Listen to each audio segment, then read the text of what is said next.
Ресейде маңызды өзгерістер болып жатыр. Естіп жатқан шығарсыздар, иә? Грузия енді Ресейдің мұнайын айналып өтіп, Қазақстаннан мұнай алуға ұмтылып жатыр. Бұл жаңалық ақпарат құралдарында жарыса жазылып жатыр. Енді қараңыздар, Ресей мен Украинаның арасындағы соғыс Украинада Ресейді де тығырыққа тіреді. Әсіресе Ресей қазір жан-жақты қоршауда қалды десек болады. Экономикалық, әлеуметтік, саяси жаңағы изоляцияға түсіріп жатыр батыс мемлекеттері және Америка құрама штаттары. Өйткені қазіргі кезде Ресейдің арқа сүйері бұл оның шикізаты, иә? Мұнай, газ. Өйткені Ресей енді керемет бір жаңағы өнертабыстарға негізделген бір жаңалықтар ашып, iPhone, Samsung сияқты әлемді мойындатқан технологиялар жасап жатқан мемлекет деп айта аламыз ба? Ресейдің қазынасын толтырып отырған бұл мұнай, газ, Сібірдегі жаңағы пайдалы қазбалар деген сияқты. Енді Ресей мен Украинаның арасындағы соғыс, оның айналасындағы бұрын Кеңестер одағының құрамында болған мемлекеттерге де өз әсерін тигізіп, олар Ресеймен байланысын қайта қарастыра бастаған сияқты. Себебі байқасаңыздар, Әзірбайжан мемлекеті Ресейдің мына Русский домын жабуға әрекет жасап жатыр.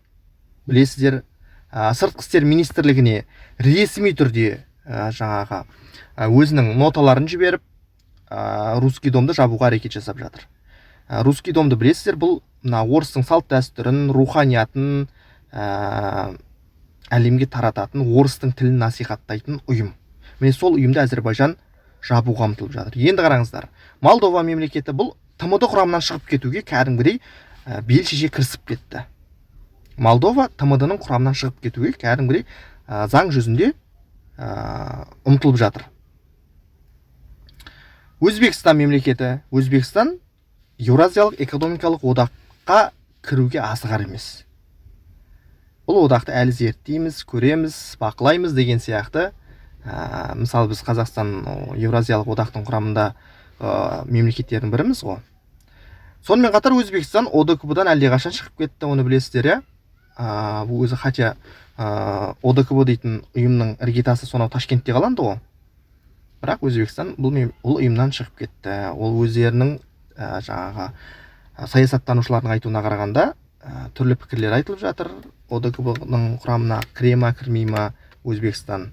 Негізі бұл ұйымның құрамынан әлдеқашан бас тартып шығып кеткен болатын. Ал Армения болса ОДКБ-дан теріс айналды. Осылайша Ресейдің айналасындағы мемлекеттер Ресей-Украина соғысы кезінде Мәскеумен байланысын қайта қарастыра бастаған сияқты. Өйткені үлкен өзгерістер болып жатыр. 2022-ден былай қарай есептейтін болсаңыз, 4 жылдың ішінде біршама өзгерістер болды. Ресейдің бұрынғыдай қауқары қалмады. Әлем мемлекеттерінің біршамасы Ресейге санкцияны салғанын білесіздер. Қаншама санкцияның астында жатқан Ресей мына жақпен алысудың орнына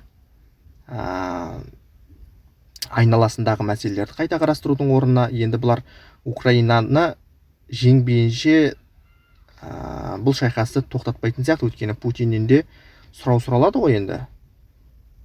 Ал Путин қазір бейбіт келіссөздердің бір шамасынан бас тартып үлгерді. Зеленскийдің ашық келіссөздерді бастауына Путиннің қалай жауап бергенін білесіздер.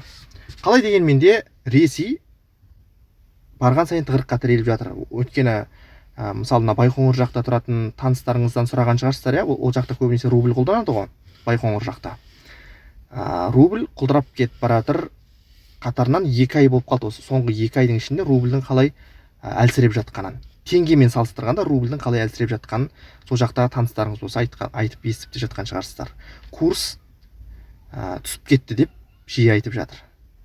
Қалай дегенмен де Ресейдің экономикасы сыр бере бастады.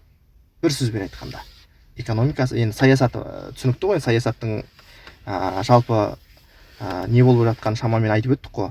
Ал экономикасының өзі сыр бере бастады енді, рубльдің жағдайы. Ал экономиканы білесіздер, қалай Кеңестер одағына әсер еткенін.